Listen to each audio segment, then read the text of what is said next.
The story of Daniel, faith and divine deliverance. The captivity and faithfulness in Babylon. The story of Daniel begins in the year 605 BCE when Nebuchadnezzar, king of Babylon, conquers Jerusalem. Among the captives taken to Babylon were young men of noble birth, including Daniel and his 3 friends Hananiah, Mishael, and Azariah. The Babylonian strategy was not only to conquer but also to assimilate the brightest minds into their culture, and these young men were chosen to serve in the king's court. To prepare them, the young men were taught the language and literature of the Babylonians and were offered food and wine from the king's table. However, Daniel and his friends refused to defile themselves with the royal food, which likely violated Jewish dietary laws. Instead, they requested a diet of vegetables and water. At first, the royal official was hesitant, fearing that their health might deteriorate and that he would be blamed. Daniel proposed a 10-day test. They would eat only their chosen diet, and their health would be compared with the others. At the end of the 10 days, Daniel and his friends looked healthier and more nourished than those who ate the royal food. This act of faithfulness set the tone for Daniel's life. He prioritized his commitment to God over the pressures of a foreign culture. God rewarded them with knowledge and understanding, and Daniel was given the special ability to interpret dreams and visions. Daniel interprets Nebuchadnezzar's dream. Nebuchadnezzar, the king of Babylon, had a troubling dream that none of his magicians, enchanters, or wise men could interpret. Frustrated, the king issued a decree to execute all the wise men of Babylon, including Daniel and his friends. When Daniel learned of this, he sought time to pray and ask God for wisdom. God revealed the dream and its meaning to Daniel in a vision during the night. The next day, Daniel appeared before the king and explained both the dream and its interpretation. The dream involved a large statue made of different materials. The head of gold, representing Nebuchadnezzar's kingdom, Babylon. The chest and arms of silver, symbolizing the Medo-Persian Empire. The belly and thighs of bronze, representing the Greek Empire. The legs of iron and feet of iron mixed with clay, referring to the Roman Empire and its divided nature. A stone, not cut by human hands, struck the statue and destroyed it, symbolizing God's eternal kingdom that would triumph over all earthly powers. Nebuchadnezzar was awestruck and acknowledged the greatness of Daniel's God. Daniel was rewarded with high honors and made ruler over the province of Babylon, while his friends were appointed to high administrative positions. The fiery furnace, faith tested. Nebuchadnezzar later built a massive golden statue, 90 feet high and 9 feet wide, and commanded all people to bow down and worship it. Anyone who refused would be thrown into a blazing furnace. Daniel's 3 friends Shadrach, Meshach, and Abednego refused to worship the statue, declaring their allegiance to the God of Israel. They boldly told the king, "If we are thrown into the blazing furnace, the God we serve is able to deliver us from it.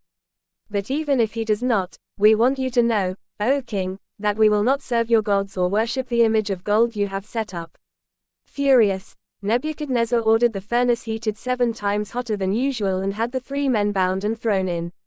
The flames were so intense that the soldiers who threw them in were killed by the heat. To the king's astonishment, he saw 4 men walking unharmed in the fire, and the 4th looked like a son of the gods. Nebuchadnezzar called them out of the furnace, and not a single hair on their heads was singed, nor did their clothing smell of smoke. Overwhelmed, the king praised the God of Shadrach, Meshach, and Abednego, declaring that no other God could save in such a way. He issued a decree forbidding anyone from speaking against the God. The writing on the wall. Years later, during the reign of Belshazzar, Nebuchadnezzar's successor, a mysterious event occurred. Belshazzar hosted a great feast and used the gold and silver goblets from the temple in Jerusalem to drink wine, dishonoring the sacred vessels. During the feast, a human hand appeared and wrote on the wall. Terrified, Belshazzar summoned his wise men to interpret the writing, but none could explain it. At the queen's suggestion, Daniel was brought in. Daniel rebuked Belshazzar for his arrogance and idolatry, reminding him of how God humbled Nebuchadnezzar. He then interpreted the writing. "Mene God has numbered the days of your reign and brought it to an end. Tekel you have been weighed on the scales and found wanting. Perez your kingdom is divided and given to the Medes and Persians." That very night, Belshazzar was killed, and the Medo-Persian Empire, led by Darius the Mede, took over Babylon. Daniel in the lion's den. Under King Darius, Daniel's integrity and wisdom earned him a high position in the kingdom, which provoked jealousy among other officials. They plotted against him, knowing that Daniel prayed to his God 3 times a day. They convinced Darius to issue a decree that anyone who prayed to any god or man other than the king for 30 days would be thrown into the lion's den. Despite the decree, Daniel continued his daily prayers. When the conspirators reported him to the king, Darius was distressed, as he admired Daniel. However, the king's decree could not be revoked. Reluctantly, Darius ordered Daniel to be thrown into the lion's den, saying, "May your God, whom you serve continually, rescue you." That night, the king could not eat or sleep. At dawn, he rushed to the lion's den and called out, "Daniel, servant of the living God, has your God been able to rescue you from the lions?" To his relief, Daniel replied, "My God sent his angel, and he shut the mouths of the lions. They have not hurt me, because I was found innocent in his sight." Daniel was lifted from the den unharmed, and the conspirators were thrown in, where they were immediately devoured. Darius issued a decree honoring Daniel's God, declaring him the living God whose kingdom would never be destroyed. Daniel's visions and prophecies. The latter part of the book of Daniel contains a series of visions that God gave Daniel, revealing future events and the rise and fall of empires. The vision of 4 beasts. Daniel saw 4 beasts rising from the sea, representing 4 kingdoms. The 4th beast was terrifying and had 10 horns, symbolizing a powerful and destructive empire.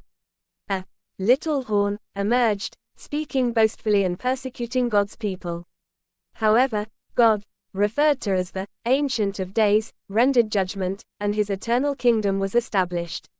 The 70 weeks. Daniel received a prophecy about 70 weeks, or periods of 7, which outlined the timeline for the coming of the Messiah, the rebuilding of Jerusalem, and the eventual end of sin.